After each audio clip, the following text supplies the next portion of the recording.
I thought it was interesting. Well, Just because you're fine. I'm going to ask. I worked in this building from 1988 to 1996 when it was the recycler.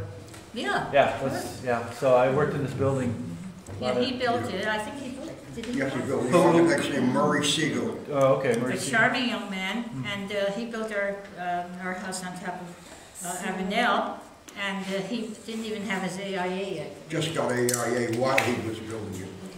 He's a billionaire today. Oh, yeah? Not only that, but he was a really Nice sweet guy Yeah. when he was young. I don't know what he's like as a billionaire. But he's really sweet. Oh, There okay.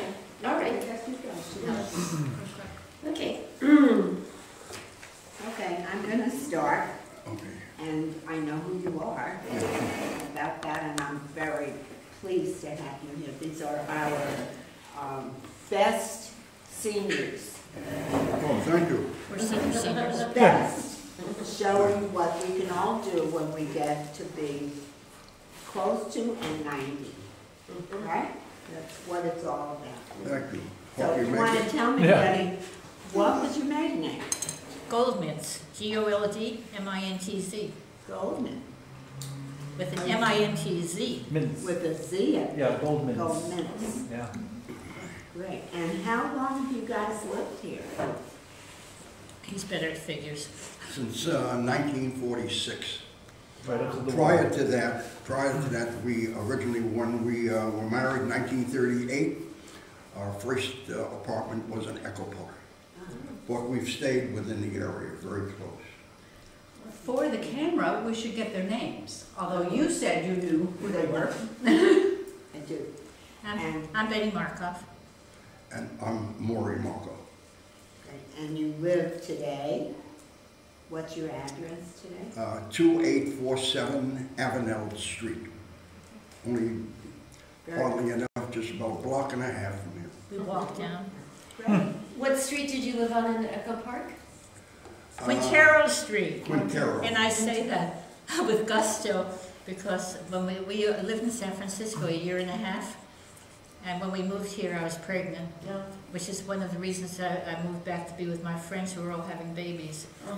And I walked down Quintero Street, and the first time I thought I'd roll because I was a big pregnant. It's And on Ellis have you ever Street. walked down Quintero? Mm-mm. Oh, you know. It's a- Oh, you know. Yeah, I live in Echo Park, so I know. Oh. It's I live probably on Cerro Gordo. one of the That's steepest streets one in of the the first city. places he stayed in, Cerro We're Gordo. there, Cerro Cerro Gordo. Gordo. I first came here in 1949, Cerro Gordo, almost where Lakeshore Yeah, comes I know. into Cerro Gordo. Exactly where that is. Yes. Where our small wedding reception was on Cerro Gordo. Oh. What was it? What number? Dr. Helen's place? And Wait, again, Morrie, do you remember? What was the address of Dr. Helen? 1949. I know exactly where that is. It's a block away from where I live. Yeah. And why did you move to Silver Lake? I'm sorry, that's all. Why did you decide to move to Silver Lake from Echo Park? Why did we? We had a friend, No, that wasn't why. It's because... yeah, Charlotte and Izzy. I know, but we left Echo Park because the house was very small. We were looking for another place. A bigger. Yes. And I kept saying, we don't have to stay in the neighborhood, you know. I wanted a level place because I was pregnant. I figured had pictures of kids riding up and down. But somehow or other, he couldn't find a level place. So you're still on a hill? Well, You're on a hill now? We stayed on a hill. I was born and raised in the tenements of New York, in a 3-room apartment with 6 people. And we had no outside windows. The only window opened on an air shaft. So when you opened the window and you looked up, you could see for millions of miles, but that's it. So I've always wanted to look at space, always had that desire. I think the reason we moved from Echo Park, we had friends because we wouldn't know where Avenel Street is, and they were forming a project now called Avenel Housing. And their sister was a member of it, and they were asked to join, but somehow they wanted a place, individual place for the yard, and the units were built across the street. So we went to visit the units. Coincidentally, one of the members was a real estate man, had a listing of a duplex across the street. That's how we moved. So you're living in the duplex now? No, No. no, that was the first place, then we That was the moved to the first. top of the hill, and then we moved down the hill. Then we built, I and the couple of friends built 2 homes right at the top. Well, we shared the duplex, the cost of it. Yeah, We paid, what was it, $17,500 for the duplex? I'm sorry, you young people. 17,500? for the duplex. Which meant we each paid $8,500, but it was a pretty old house, And, still is. and So actually, you've had, what, in this area, it sounds like 4 houses. Did I count right? Well, we moved into Avenel, Yes. First Avenel, then we moved up the hill, then we went And to then Fernwood, Fernwood. which is in the area, that's 4 and then we places. moved here, you're right. Yeah. And oddly enough, the homes that we built on the top of Avenel, very few people know the history of it. Can I just say how we built that? Well, I I'm going think to give it's you a little background story. of what it is. Yeah, but just let me tell what happened. Fine, Okay. okay. We always argue about that. We used to walk to the top of the hill. You probably know that, what was the name of the people who owned it? Marino. Oh, Marino, yeah, Oh, yeah. I'm a Well, Marina. these Yeah, were Antonio. their tennis courts, you would know this. And Morrie and I used to walk up to the top of the hill, and we'd sit there and we'd look at Glendale, and look down at the drive-in movie. And it was so lovely up there, and I said, gee, wouldn't it be nice to have a house there? And one day he said, let's. Let's make it. And our neighbor friends, we bought the lot with them. Okay. Oh, just a quick one, where was the drive-in movie theater? At the foot of It was Riverside, on Riverside, and Waverly is above it. We couldn't get any sound, but saw great to pictures. watch cartoons. It didn't make any difference. You didn't need the sound. So it's So- right around where Hyperion Bridge is, around that area right there? Yes, below the bridge. We have a picture of that. I know there were riding It's, stables there too. As a What matter was? of fact. Riding stables. Yeah. Yes. Yeah. Riding stable. So it was a drive-in theater that could hold hundreds of cars? That big? Yeah, it was big. Wow. It was huge. Prior to that, it was a substation field for electric, and they had moved the substation. So we would sit there, but the history of the tennis court was interesting. In 1926, they played professional tennis on that tennis court. So when we bought the property, there already was a tennis court there. We had to break up the tennis court, and the existing walls of the house now are the broken tennis court. But it was an interesting piece of property because the view of Glendale then was So a pretty. lot different than it is today. Mm-hmm. You know, a lot of empty spaces. Empty No lots. smog, no smog. And what was the river like then? Had it already been cemented or? Yes. They By did it the that time time. we got there, 30s. yeah, after the war, already it was cemented. Mhm. The salient thing that I do remember is that the cost of the property, I built an 1,800-foot house. It's still there, the 2 homes are still there, at a cost of approximately $15 a foot. It ran about $16,000. Sorry about you young people. $15 a foot, and incredible. It gives you an idea what the, Listen, I used to go on the subway in New York all day for a nickel. That's so- right. and when we came, we were Betty and I were married, we could take the red car from downtown to Venice for 5 cents and make it almost as quick as you can by driving today. And I Because would they go had shopping. throughway going all the way, Yeah. all through Beverly Hills. There was nothing there, Sunset Boulevard, so it was very fast. And where would you go shopping? Bonton, with the red car, I go down, about once a week I go down to Grand Central Market Oh. and love my groceries and produce, my produce mostly, and fish. What Why about do in you think- Silver Lake? What kind of markets, what kind of shops? Bonton was Nickel Park, it's not Silver Lake. It was Here- up here. Hub was Oh, here. yes, I remember Hub how. was here. And they're very much part of the community. I forgot names, yeah. And Pioneer Market, which one? the Pioneer Market. On Sunset? The Pioneer On Market. Sunset. Yeah. Most people Yeah, ended up but, going there. In Atwater, what was the name of Yeah. that? Beaches. Oh, Beaches, yeah, which Yeah. was destroyed by the '87 earthquake, yeah. They finally rebuilt it, yeah. I lived in Atwater since 1967, so I know a little bit of the history. Yeah. Atwater's changed. Very little of our life was in Glendale because Glendale at that time was a blue-collar place, reactionary.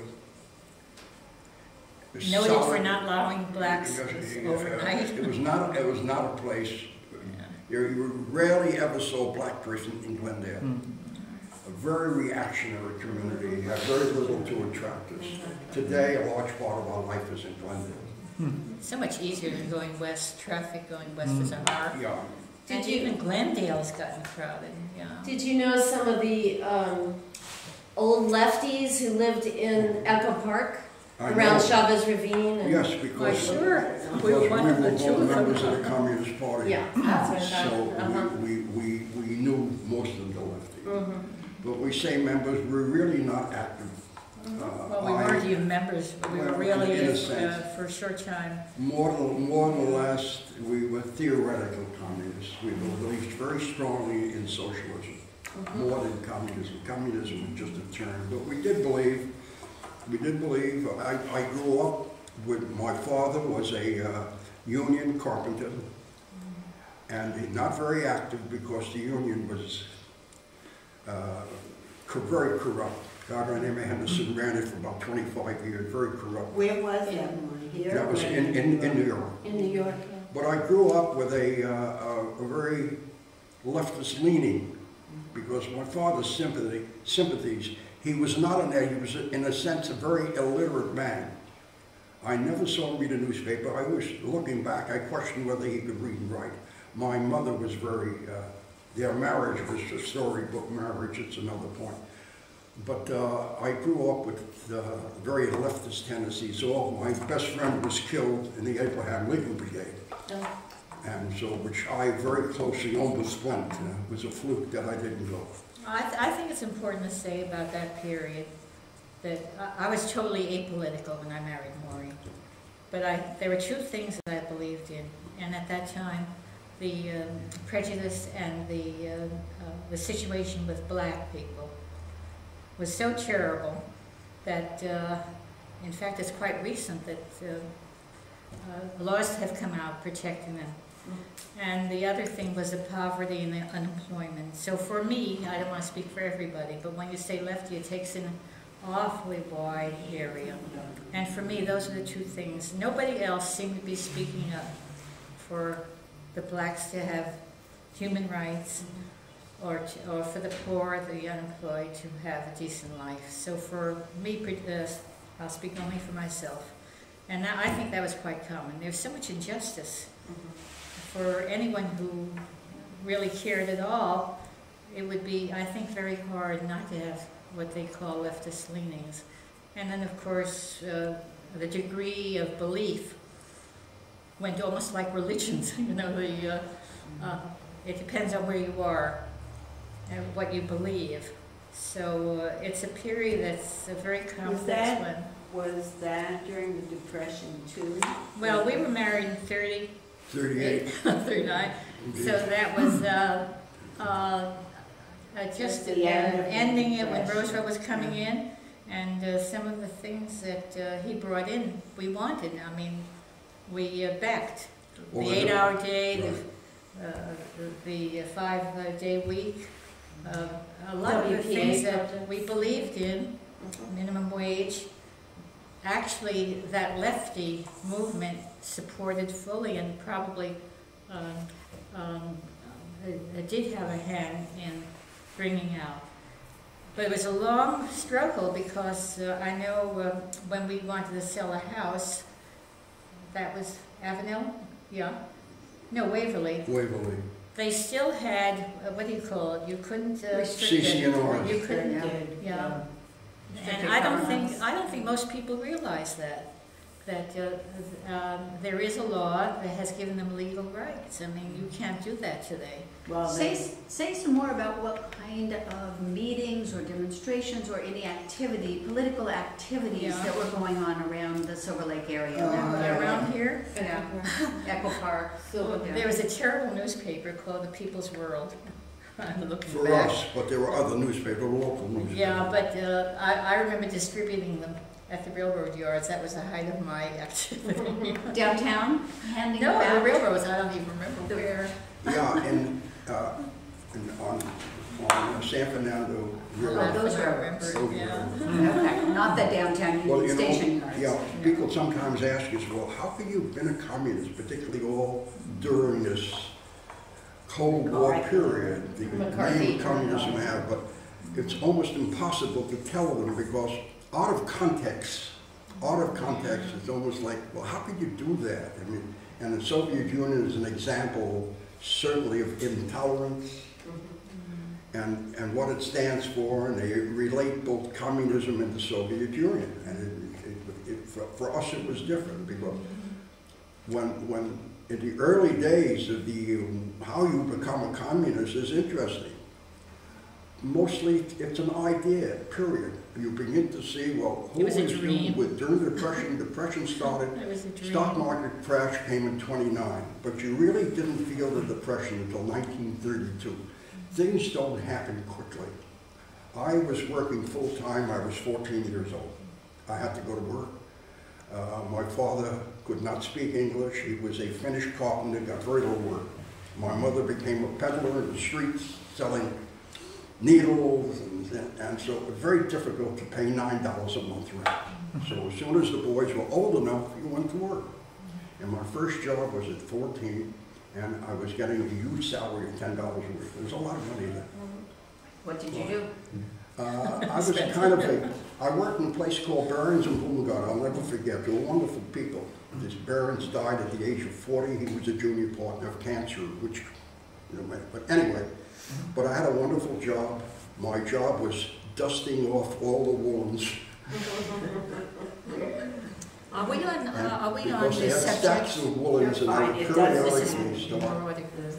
And then I graduated to stock clerk, but I was laid off during the Depression. Slowly, they lost their basic businesses were, of course, department stores.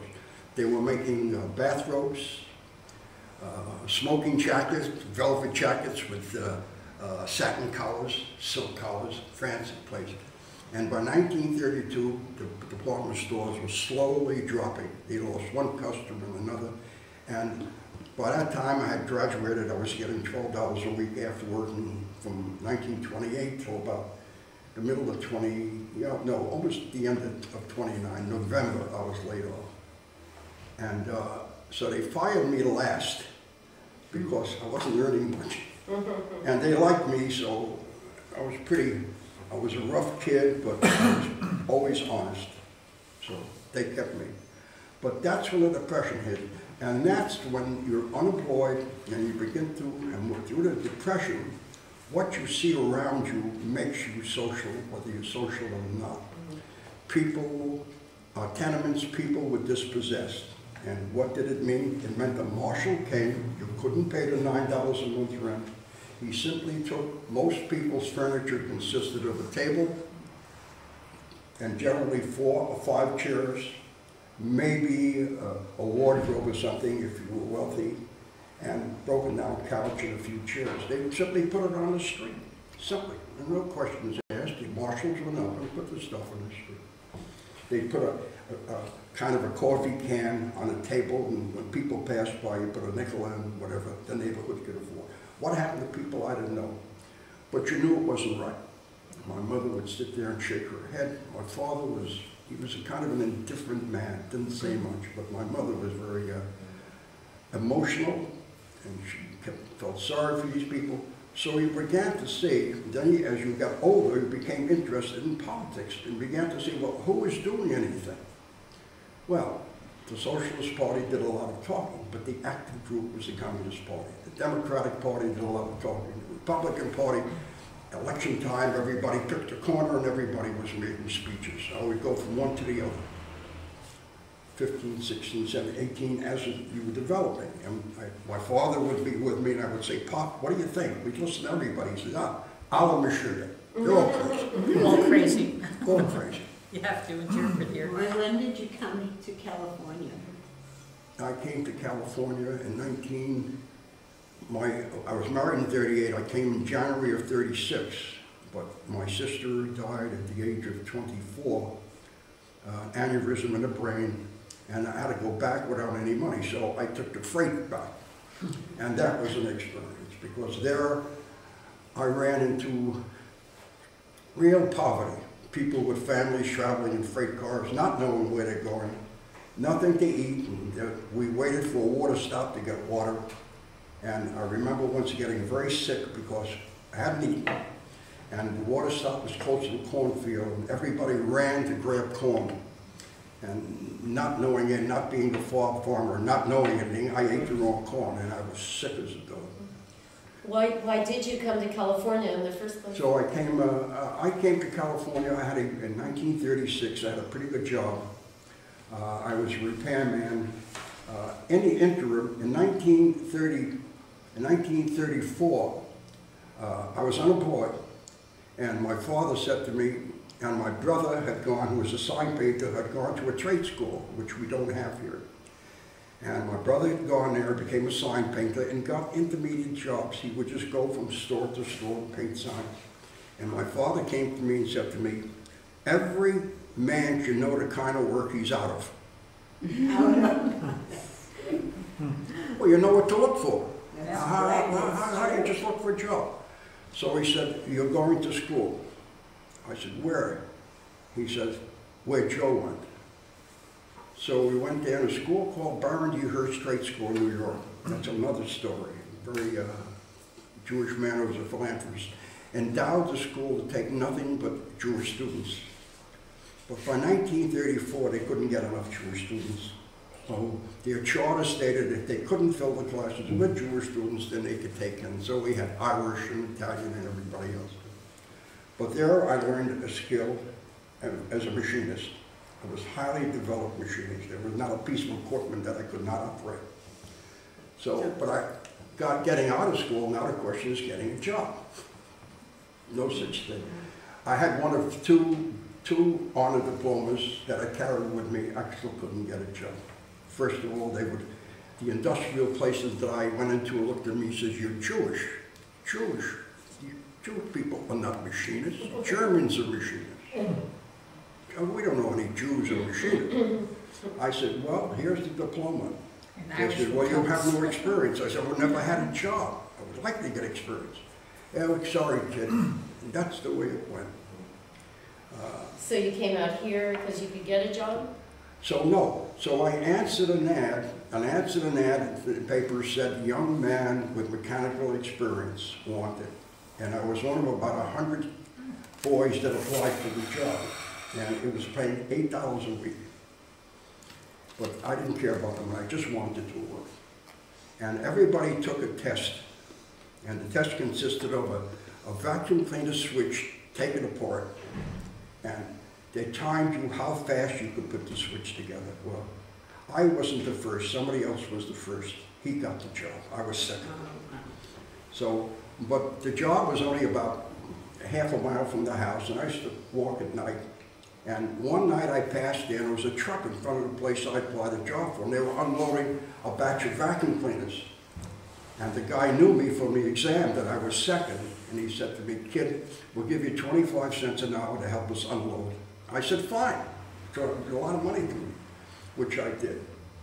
And he said to me, if you come here tomorrow, you can get a job. We have to dismantle them, take the old bags off the vacuum cleaners and take the parts out. And he says, if you're around in the morning, we'll see if we can find you some work. Well, anyway, from then on, I had a full-time job. So why did you come to California? So I came to California. I developed quickly from the kid that took the bags off to fixing motors, where my skill was great. But then I found out fixing money, you can make more money as a salesman. So I became a salesman. I was very good at it. And that's when I met Bea. So I was a salesman there for about 2 years, but I decided that And we had a friend here who was working in the garment industry, who already had an apartment on West Kensington Drive, right off of Silver Lake. And he sent my friend, that's Ben, a letter stating if you can come out, you could stay with me for a while. So we decided to come out for 2 weeks. There were 3 of us. Friend Shelley, who was skilled in Spain, and my ex-partner Ben and myself. We drove a 1928 Ford. In 1935, we got here January of 36. Took us a month to get here. Now, Betty, did you come with them, or no, how no. did you leave Yeah. here? I'm talking too long. No, but that's okay. My memory's not that good for a lot of things he remembered. No, actually, I had a cousin of mine brought him to the house for a party. So you were already here? No, This we was were in New the York? East, and then he came out to see about a job that he had been offered, and it did well enough, so he sent for me, and I took the Trailway bus out here, and was so disillusioned pulling in downtown. It was awful. Trailways, and I think it was 3 nights and 2 days, or the other way around. It was really a terrible thing. That was pretty fast in that day. I'm not sure about the. Usually It was very. a week of driving, but a bus would go overnight. So. Even Yeah. I came by bus, it still took 4 nights and Oh, 5 days. No. What did it take? I think it was 4 days, 3 nights. Yeah, they drove day and night. It was only about 4 days. Anyway, I must say my first look at LA was not. Tell them what the cost was. Who remembers that? $35 from New York, included food. So All American bus So company. anyway, what we was met in New York. Yeah. What was You funny? came out, and then you followed. Yeah. Okay. What was funny was since my parents were Orthodox, and I felt I had to send my mother and father proof that I was married, so we waited for a rabbi to marry us, although neither of us were religious, and it happened to be a Friday night, so we had to wait till Saturday night.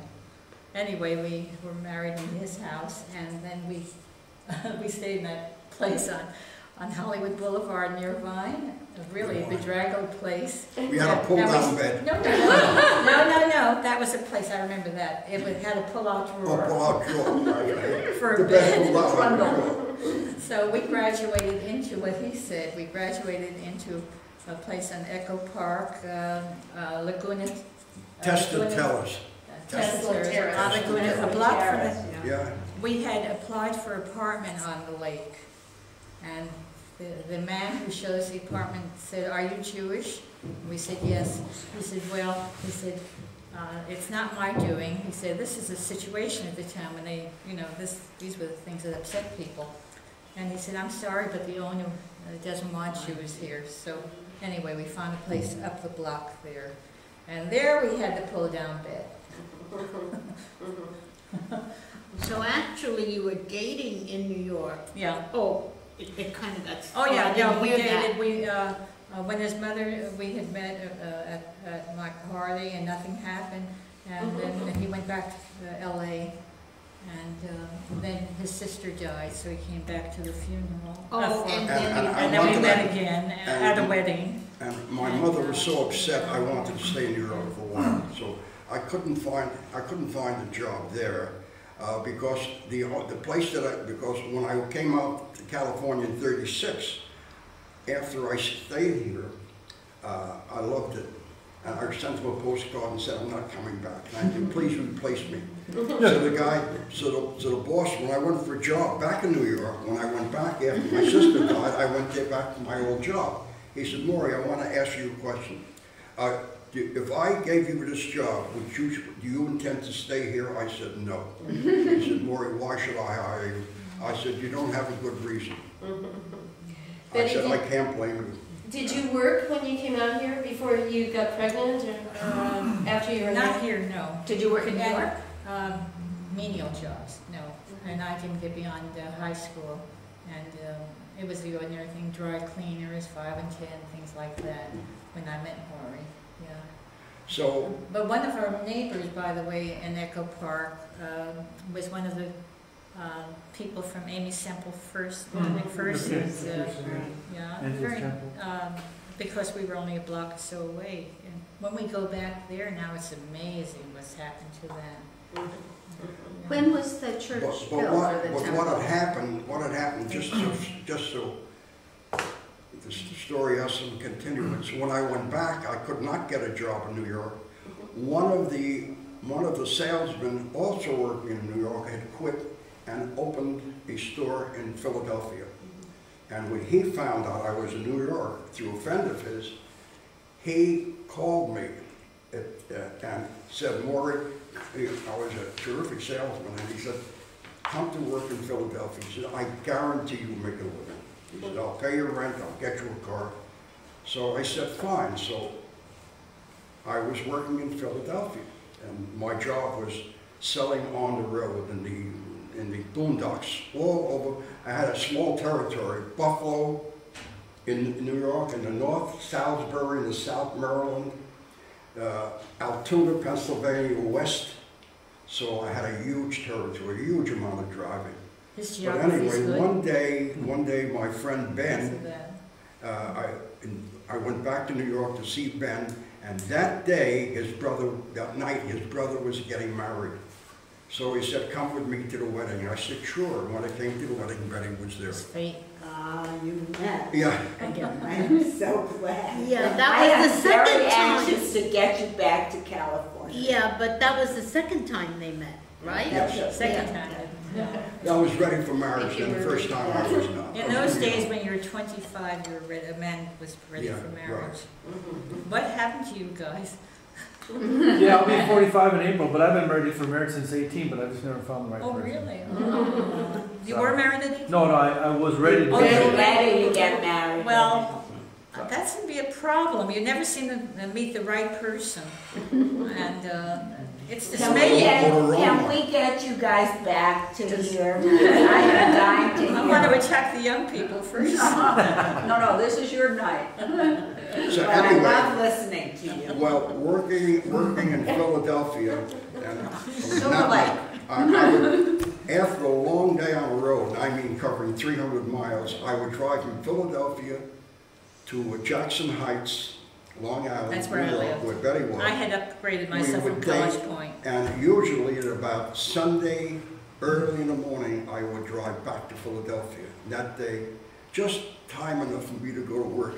No sleep, go to work. Now, we want you to take a break and skip all the way to Silver Lake and talk about Silver Lake. This is what the project is So about. anyway, I didn't want to continue this. I didn't after I worked there for about a year and a half, and He it was was a not a good life I salesman. Look, you wanted. gals and you guys. It was all He was a work. good salesman and Still is. a very good salesman. But anyway, Still it's not a life I wanted to continue because I had no time for myself. It was constant on the road. So They want to know how to get here to so Silver I Lake. decided to That's go. okay. I decided to go back to California, and when I wanted to go back to California again, I found out that someone knew who was a bookie for Radio City, New York. The police were after him, and one of the salesmen owed him money, and the salesman was being pressured, he and his wife, to pay the debt. And the bookie said, how are you going to pay me? And he says, look, he said, and he had a relative in Los Angeles, and the relative told him to come and open the business. And he said, but I don't have any money. And Red said, okay, you owe me a lot of money. And will this business be successful? This is gangster talking. And the guy says, yes. So he came here and opened the business. And when he did, financed by the gangster, he called me. What was the business? The name was the name of the place was called Sun Vacuum. The vacuum store. It was a vacuum store. So that I came to California, and once I had the job and I was secure enough to know I can make a living, that's when I said for Bea. I am so glad you did it. You have no idea. So that's how we got here. Now, tell me about this mafia thing. It's a store in Los Angeles? He didn't find the Sun perfect Vacuum woman in Echo either. Park? No, it wasn't in Echo Park. It was on 9th and Broadway. And it is literally financed by the mafia. No, not by one particular gangster. By one And- person. He was not a gangster at that time, Morrie. Well, Redley was not a gangster. Come on. I don't know what you call it. He was He looked like one, he wore a hat like one. And well, he was a bookie, and I don't have to tell you that. Okay, let's get back to Silver Lake. Okay, let's find Come on, out Markoff. what Silver Silver Lake. Lake was like when you got Okay. here. So when we got married, it was just a short time before we finally gravitated. Our first apartment, was in, as Betty says, was somewhere on Santa Monica, and then we got tested terrace. Well, we didn't really live there And long. when I lived at Tested, that's when I had the job. And I worked there for about 6 months, and my boss decided to open a store in San Francisco. And he So offered that us you to clear manage. people. Yeah. So he offered us to meet a managership, and that's when Betty and I went to San Francisco. We stayed there for about 1.5 years, and the weather was not conducive to Betty has. Well, actually, Morrie, what brought us to Silver Lake was Morrie had lived with this, with Dr. Helen, we called her, On and Cerro Cerro Gordo. Gordo, and that was our entrance, that was his entrance to the area, so that was Echo Park.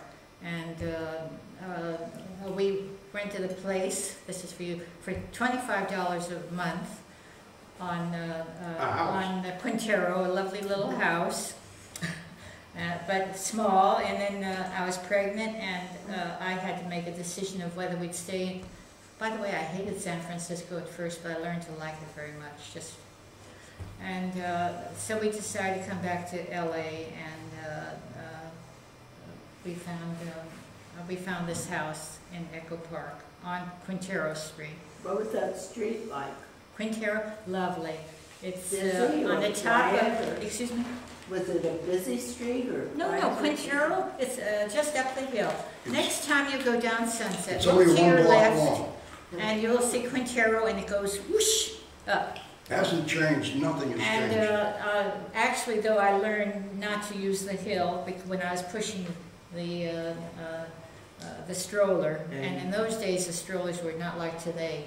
They creaked and yelled and did things. And so what we do is walk down Sutherland and another street down the Around Sunset, and then I walk over to Bonton, or else I take the leave the baby with a very nice landlady. What year was Now- that? Well, 41 when. Did you have a car? Did you have one car? We And had did you one- drive? No, and I was in my 8th month with the second child, with my second child, and I said, I've got to know how to drive.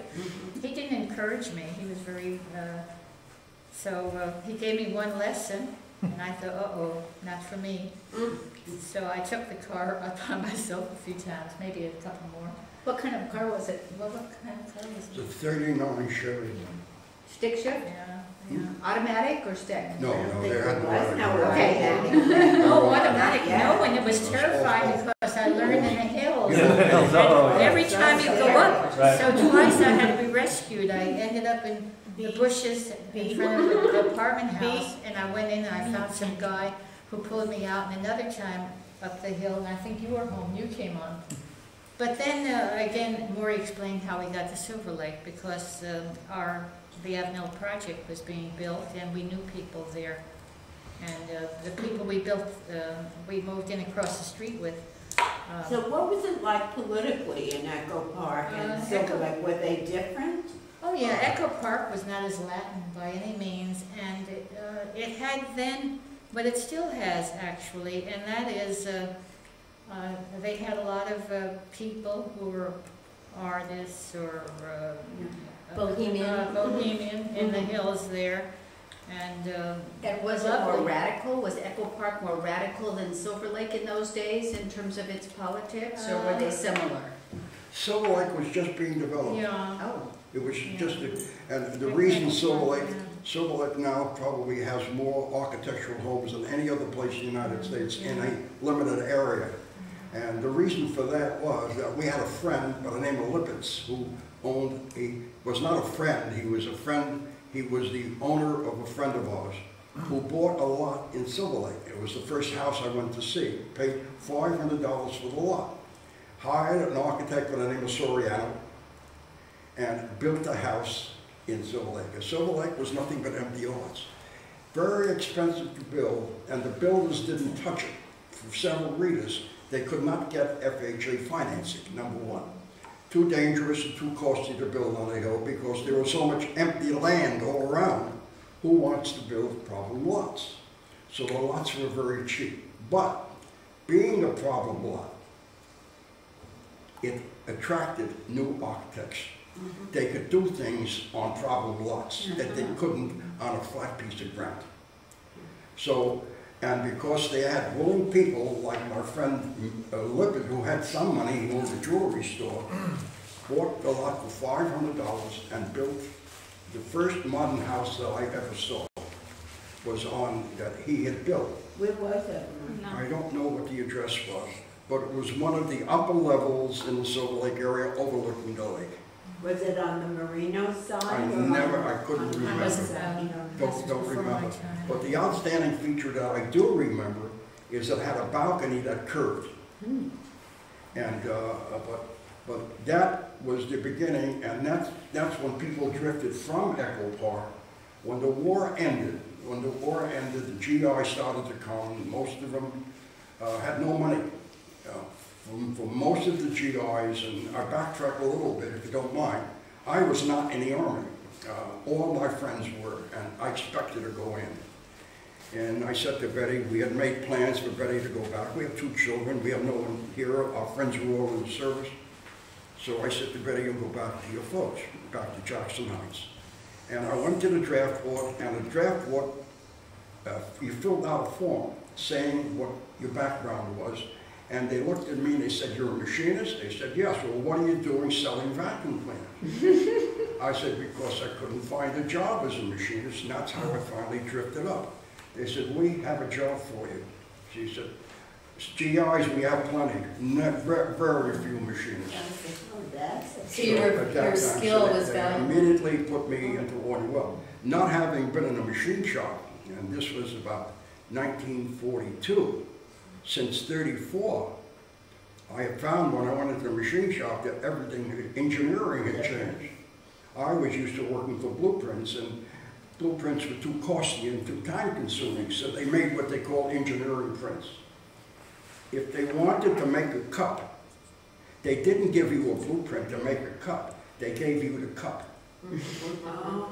So now you have to measure the cups, measure down from here, how are you going to make that cup? So you work backwards. I was not used to that. But I had a wonderful foreman who was very tolerant, very patient, and I learned. So where did you work? Where was the company? The company named High Standard. And they were on La Brea and Santa Monica. Had a huge store going, a big shop going all the way back. And when in the early part of the this was already, but 1942, 43, I was making jigs and fixtures and dies for aircraft parts, struts and cables and all sorts. But by about 1944, they started to run out of work. We had more planes than we knew what to do with.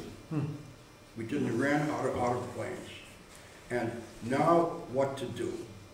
So the shop contracted. I was making a part that I never knew what it was. Nobody knew. And it was only about 4 years ago I found out what it was. I was working on the atom bomb. Well, I was working on the triggering device, but nobody knew. No one knew. Because it was a job from Caltech given to maybe dozens of machine shops, and the specifications are in boy who the craziest as a machinist you ever saw. I did a lot of work, spending weeks on a part, and then I never had one that passed inspection. To my knowledge, no one in that shop ever had one that passed inspection. No one knew what we were making. Yeah. They just Top said, secret. and when I used to argue with the inspector to re-examine it, and he would say, look, you're getting paid, make another one. Period. What happened? They just melted down the old ones or broke them up? The No, ones yeah, that didn't pass? scrap. Just scrapped. I spent about a year making nothing but scrap, and everybody else did. because the classifications were so critical, it was crazy. And about 4 years ago, I picked up a book and called The Making of the Atom Bomb, and there's a picture of what I was working on. Oh my God, what a revelation. The aircraft industry was At that way. that time, I worked that way. I worked on, Oh, I'm sorry. I was drafting out plans for something that I didn't know what it was and I wasn't allowed to. And yet only a piece of it, somebody else followed up and did Yeah. something else to it. And even to this day, like him, I never knew what I worked on. No, I never did know. No one that I knew, no one in the shop, foreman, owners, nobody did. No one knew. They were just said, make it, you're being paid, that's it. What were you going to say, Betty? I was going to say that after the war, when the service people came home, we had a Quonset village in Griffith Park. Roger, what was it called? I don't remember. Do you remember the name of it? I know. And Yeah, it friends was a of ours, Quonset hut. they're quite nice, by the way. And you do wonder if maybe they couldn't utilize that again. They're quite solid and quite attractive. Where And you were had Where were they? in Griffith Where Park. the old, Yeah, I know, but- old zoo was. Where the old zoo- Remember when I All said the last GIs were time there. when I I have pictures came, of my that. in-laws Do you? were living in the Quonset hut. Yeah. Roger Dodger Village? Betty, do you mind if I ask, did you have prenatal care when you were pregnant? Did you go to a Oh, doctor of course. in Silver Lake? Or? Oh, no. Well, yeah. Oh, yes, I did. I was thinking of, something else. Yes, I did.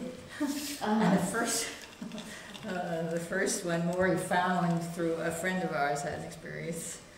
And he was such a character. Morrie adored him, but I thought he was terrible. I loved him. I walked into his office, he had everything covered with sheets. White sheets over everything. But the second one, we had a small group of friends.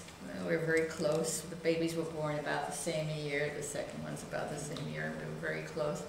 And we all had the same doctor, who was a very modern guy. And he did the right Also in thing. Silver Lake?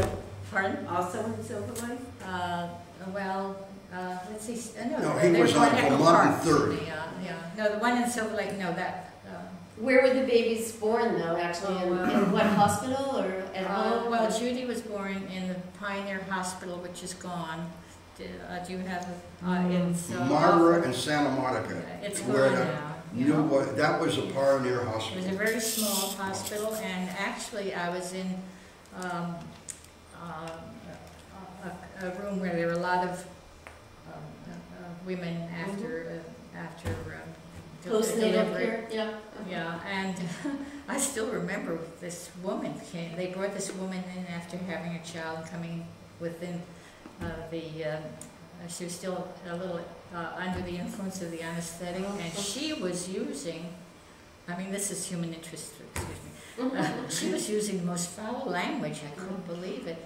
And when she came out of it, she was the nicest, most proper woman. I thought that was so funny. And then Steve was born in the Cedars of Sinai, you know that. Oh, Cedars Sinai? Yeah. The third one? Pardon? Second The one? second one. That's Second all. one at Cedars. My kid was- Wasn't that kind of far away? That was the old Oh, you're Cedars. thinking of the old, a new one. No, Oh, the it is old now one. the. Yes, and now it's Scientology. Oh, Yeah. Which makes me really mad. that one right there, right across from You- Kaiser. My children. Yeah, Kaiser. that was Cedar Right across from Sinai. Kaiser Hospital where I was. Kaiser born. wasn't there, but you were at a children's hospital. Yeah, that's one block Yeah, down. yeah, right. Yeah. But But- Kaiser was there, and Kaiser wasn't quite there yet. Yeah. Because my next kid was born in Kaiser. It'd be interesting to note that. Oh, by the way, before I forget, Yeah. okay? I know you'll be interested, you will too, that we, when we lived when we first moved to Avenel in the duplex, the old duplex, across the street, do you remember Eden Abes, who wrote the song, There was Nature a Boy? boy. Da-da-da-da-da-da. You've never come across Nature it. Boy. But he lived Nature Boy. It was so interesting. Now there's some very modern condos where he was. And where we lived, our friends had the side of the duplex that looked down on their house. And they had a gigantic yard there. And and he wore long hair at the time when people stared. White hair, all And he back, rode long around, beard. he rode around Echo Park, Silver Lake on a bicycle, and people thought he was very weird, which he was. But nice, he was a nice guy, and they grew their own vegetables, and I don't know what went on in the house. They were married on a mound, on a little mound in the park. Once I was at our She had neighbors, we were daisies. watching him getting married in the yard, and she was wearing a long black dress, and she had a little bouquet of Daisies. wildflowers. So, Yeah. and they had one son. Were there other people in the? I think so, but it was it wasn't. We didn't mingle. I mean, it wasn't our fault, but I don't remember anything. Yes, we did see people in the yard quite a bit. Yes, No, it was very wondering, large. Yeah. Well, it was a huge lot, and they raised it, they Oh, yeah. lived on what they raised, vegetables. What was They his, only It was bought like a farm. Pardon? what was the name again? Eden Eden Alves. Alves. Look it up on your computer. I'm sure it's there. He wrote the song Nature Boy. But that's He the became a only. hit. That's the only. He was paid- He Yeah. became very wealthy, they paid him $25,000 for the song. Oh my God. And That now was they a lot of have. money then. Now they have the And, condos.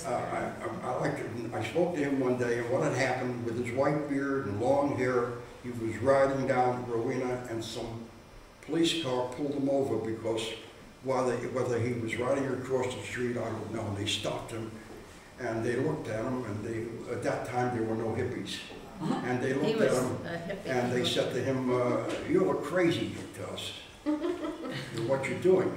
And he says, "Well, I may look crazy, but I'm not. Other people don't look crazy, but they are." I thought that was, Did you have to pay a lot to have your baby in the hospital? Do you remember how much it cost? The first was, what, 150? $150. And the second one was, what, 300? Yeah, at Cedars, it was 300? I think it was 300, was Or it? somewhere. No, I don't remember. Did they go to school? The Pardon? kids Oh, grew yeah, they up went to here. Ivanhoe. They went to Oh, Ivanhoe. yeah, it's a nice little school. What year were they born? Well, Judy was born in 41 and Stephen 43, so my daughter is now 64. Anything interesting about theories of child rearing then as opposed to Oh, now, well, or education? No, there was, yes. I read all about it, of course. I was at home, and the infamous, they say today, Dr. Spock, I thought was not. Most people who quote him didn't read the book or didn't pay attention because he was not a totally free. No, I Sure. hear my kids are. You know him Dr. too, I'm Spock sure. kids. He was a very sensible man. We're out of your depth, no kids. And then I found him very reassuring and very nice, and he left a lot of latitude. He always told the parents, trust your instincts, Instincts. and he gave very good advice. And the other book at the time, I don't know if I can remember the name, was a more scholarly book by two people, and that was quite scholarly. And I'm sorry, I've forgotten the name of it. So they went to Ivanhoe, and then which other schools did they go Oh, to? and then they went to King, King. and then they went to Marshall, Marshall. okay, yeah, I was just, Because those places, and it's funny, a little incidents about the chimes. So my daughter was a King, and I wish they'd do more of that today. But they had rules about how short the skirt should be. And the way they judged it was that the girl would kneel, and it had to touch the ground. And parents raised such an uproar. It was a time when parents were fighting for freedom for their kids, too darn much so, I feel. I'd like to see uniforms, and I'd like to see a little more authority in the school. And there was a time of the full skirts, you know, and the saddle shoes when she was in mid-50s, it sounds like? 41, 51. How's your math? 51, but yeah, Mid-50s. about 50. You're right, about 54, 50, 55? 50 or a little later. Yeah. Yeah, she'd be about what, 14? 13 or 14, 13, yeah. 14. Yeah. Mhm. So 54. right before rock and roll hit. Pardon? Right before rock and roll hits, which is about 55. And Marshall, Marshall was Marshall. I mean, my daughter ran for, she was pretty social there, and she ran for, she ended up as treasurer, which I couldn't believe that anybody would trust her with money. The last thing my daughter would be treasurer, and she ran for treasurer and became treasurer. And she was she loved school, by the way. She loved school, and she even loved college. One of her roommates at college was having a nervous breakdown. My daughter was having a good time, and she's still the same way. Do they still live in the area, your children? Judy's in Echo Park. Do you know if she went to the 75th anniversary about a month ago at Marshall? No, but about a month ago. Did you know any of the people from there? People you know? You wouldn't know anyone. I mean, friends of yours or someone. But some of her high school friends did go. Alan Buchholz, who was I don't know if you know the name. Some of you may. Who was sports. He was an idol. And he was good at every sport and brilliant. He still is. And he did go. And Judy. It was a good turnout. Pardon? It was a good turnout on Sunday morning for the walk around at school. Did you go? Yeah. Oh, you did? What were you doing there? Well, I graduated from Marshall in Yeah. '79. Oh. Yeah. Anyone who graduated. Yeah. So went to it the was reunion. interesting to see. I never got to go in the new building when I was going to school because of the earthquake. It was closed. They That's were right, remodeling it, yeah. refurbishing it. But it was interesting that I would say 80 to 85% of the people were 50 years and over.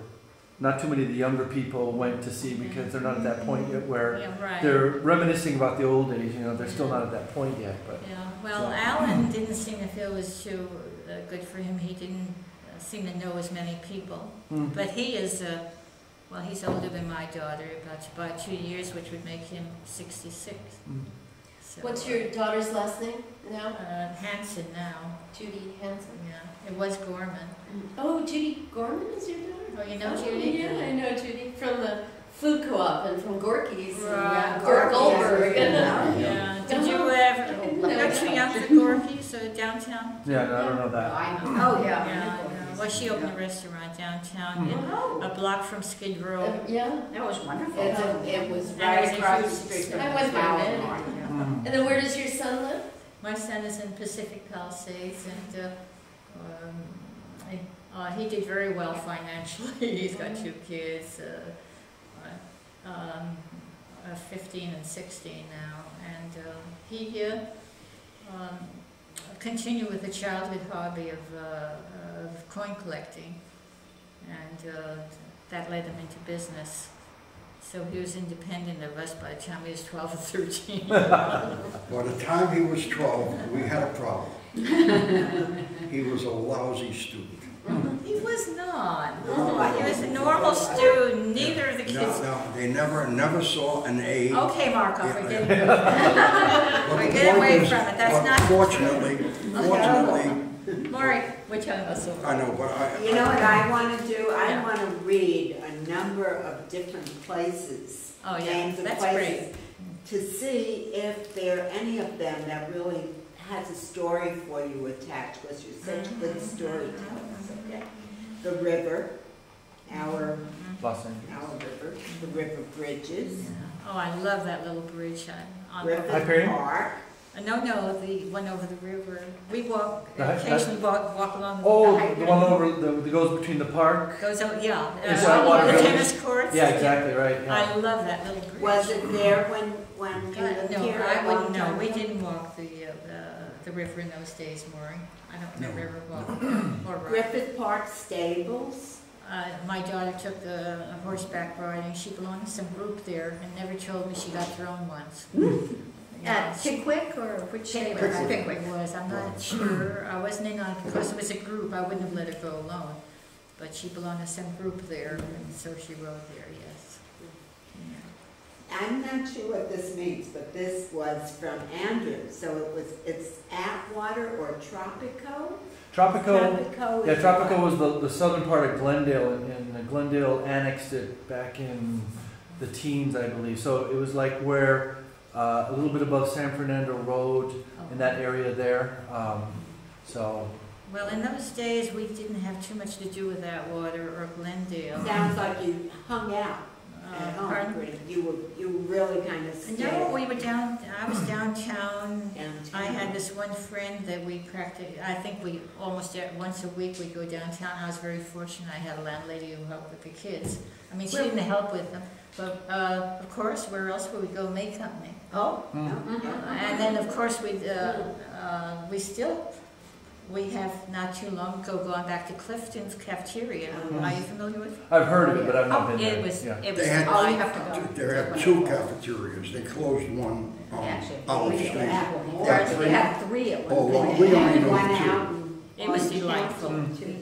And still, well, of course, now you have the Broadway clientele, so it wasn't the way it was then. They actually had, was it seltzer they Seltzer. had there? We Coming used to out be of, fascinated. They had a fountain that seltzer there. came And it out. was so pretty with oak trees and things. So we would go downtown and we'd occasionally go into the Bullocks for sales. And But there have been very few changes. It's funny, living here 60 years, the changes, if any, and there have been just a few, have been so gradual that they're not noticeable. That basically the area remains almost as it is. Hey, wait a minute, what area are you talking But- about? I'm talking about Silver Lake itself. Oh, But Silver Lake. you were talking about no houses, empty Yes. lots. Empty Right, lots. So you've seen, But, right, we've seen it, but by the time we got here, and we got here by we got, let's see, in 1946, already, they were just starting to develop the hills. The hills were kind of empty. It's And fairly most of the established. hills, most of the building in the hills went on between probably 46 and 56. Most of them were at that time, most of the building. But the actual area itself, there's been very few changes that are noticeable. Markets change, like The zoo is different. but the streets, the feeling of the area, people have changed. We watched it go. When we first moved here, homes they were always expensive, because no matter how cheap it seems now, at that time they were expensive. We were offered a house on Silver Lake, then built for $5,000. But I didn't have 10% down. It's $500. I didn't have $500. So as cheap as it was still you had to have money to live in the Silver Lake area on the lake. But the Most rest of of the the houses area here was were small built in homes, the and they 20s. haven't changed much. The schools are the same. We still have, they have built no schools built to our knowledge. You know, Ivanhoe is Ivanhoe, Thomas Darkings. These are main schools in the area, Yeah. and Marshall. And for an area, I'm talking about 60 years, very little development. Population change, I don't think the population is still mostly private individual homes, small apartment houses. So, and there have been here in Silver Lake very few ethnic changes. You feel it when you go to Marshall. We walk around Marshall. No clientele. When my there. daughter went to Marshall, when you went to Marshall, I would guess that it was 90%, I would say, what we would call average American Anglo. children. And today, it's over 90% Latino. We walk by So there that's every Friday. that's the whole thing. But so you notice that change, but outside of that, the homes around Marshall are still the same, and the area is the same, so it's an area that has not changed very much. But the population has changed very much. The We've seen demographics. when we came here, they were like us. I mean, people who lived here were like us with children to raise, you know. Our children, when there were a lot of them around the lake and up in the hills there, and they went to Ivanhoe and King and to Marshall. And then what happened, they started to move west. A lot of them moved west, a lot of people moved west, or they aged. And then you saw the estate sales, and I look at my closet and I think, oh my God, people are going to say that about me. My clothes go back 40 years. And then you saw no children, because we were all old. And then they started either going to rest homes or die, and there are very few of us left now. And now what we're seeing is delightful, and we feel very privileged to be old, because when we walk around the lake now, we've been walking around the lake all 30 years that we've been here. We see kids, babies, And the fun part is seeing the men with babies in front of them, and babies in back of them, and babies in strollers, and babies that. True. So it's really a delightful. The world may be awful, but in our personal world, it's really nice to see these the small children. And then what's happened is I noticed Ivanhoe is a great influx of Oriental people, and boy, when they put out a spread. Is their food good? Was there ever a strong Japanese contingent in Silver Lake, the gardeners and? No, we were pretty. There's the Tokyo florist there. Yes, that's still there. That was, Right. as far back as I can remember, that's been there. But And the zoo, when you look at this old zoo, it's horrifying. But not a big Japanese community other than. I don't remember. Do you remember during the war the internment of the Japanese? You know, Yes, I remember, because Betty was not involved, but I was working at night, and that was terrible. Awful. it's very hard. If you take any period of history out of context, it's very difficult to have what the feeling is. When we found out that the Japanese were put in concentration, here I was a communist with probably the leftist of leftist views as far as freedom. We didn't say a word, not That's a word. one of the big As a sins. matter of fact, one of the men in my store said, "Hey, let's go down to Japanese town because they're giving stuff away."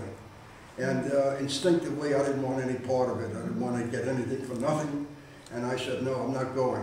But as far as the feeling for the Japanese people, well, we had such a hatred for Japan, for what they were doing in China, in Manchukuo, and what they had done in the United States with Pearl Harbor, that we didn't relate, we didn't separate. We didn't have any friends that were Japanese, so we didn't separate the Japanese here from the Japanese there. So if you take it out of context, there was no sympathy for people when that happened here for the Japanese. I think worse than that was Because many people in this country didn't even see Japanese unless you went into the large cities. So there was really no concerted feeling. Now we look back and say, well, how could we have done this? But considering the times and what your feeling were, and people were dying, or our friends were dying, or in the war. So you have to live through those times to have that feeling of what was happening. I don't think that's an excuse. I think it was just No, it may not be an excuse, terrible. but that's the When I look back, fact. I It was really feel terrible bad. for us not to have said anything. Did you have something else you were reading? Oh, I was just reading down. Okay, these, keep reading. like the, By the way, a nice thing about Silver Lake was the advantages for children here. Everything was free. Barnsdall, they had these lessons there. The zoo, which when I look at the zoo now, the old zoo, isn't it awful? Imagine having animals there, and we accepted it. And Silver Lake Recreation Center, the kids could go there for free. Everything was free. Kids could go anywhere. Now I would hate to be a parent today. I just wanted to thank you for having the meeting last night. It is oh, good to wasn't open the that neighborhood. terrific? I Yes. thought it was good. Thanks, Thank you. Have a good evening. But raising kids, not only Silver Lake, though, I guess I suppose other areas too, was really nice for the kids. There's a lot of freedom. There's no What fear. about the beach? Did you guys go to the beach? Yeah, I have been. Yes, we had a car, we drove to the beach, and when we were first married back in the late 40s, Sunset Boulevard was pretty well empty. When you went past La Cienega and down, there was nothing but spaces. And you can get to the beach very, very quickly at that time because it was just empty country. So you went by car rather than by the red line?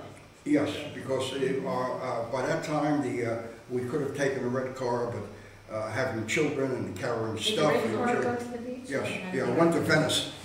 It terminated. And if you took Sunset, you ended up in Santa Monica or the Palisades. There was nothing in Never Pacific the Palisades. It was not empty. In terms of the beach, you didn't go to Venice Beach, you took Sunset. Where the beach we usually went to, there was a patch of lawn. It was on Pico.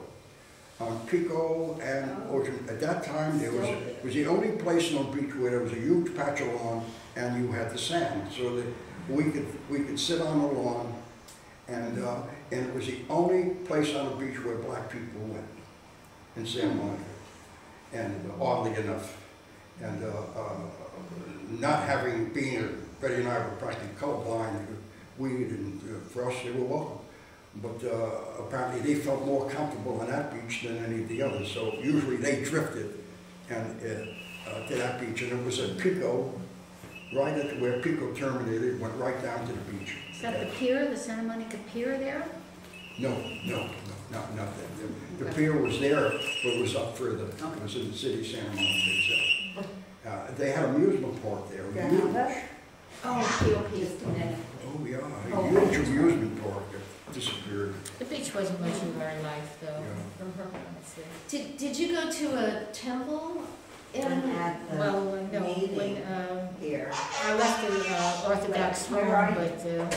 but we pretty much rejected it. You didn't do practice religion at all? But very Jewish, but we not did practicing go religion. to when the Jewish center came in. Are you familiar with the The Jewish Jewish Community The Center Jewish- are you on familiar with Sunset?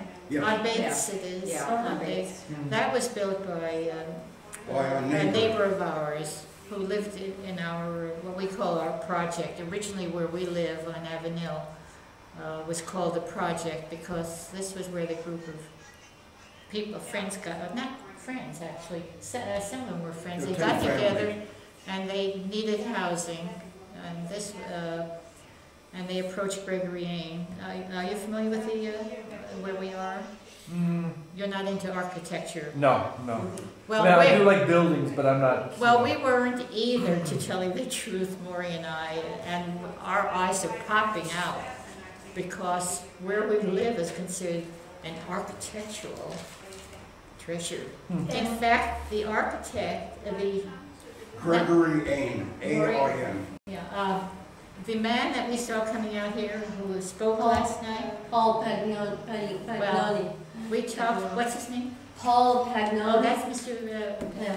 Well, anyway, we were talking, and I was telling the Murray Siegel that we knew the person who built this place, and then I mentioned something about Gregory Ain, where we live.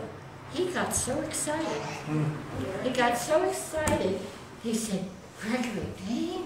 He said, I love that building. Or didn't hear Oh, that. really? And I'm looking at him thinking, they must be nuts. I mean, what on earth is so beautiful? But there is something, it's almost like modern art in the sense that I look at a lot of modern art and I think it's so junky, some of it. Some of it I like.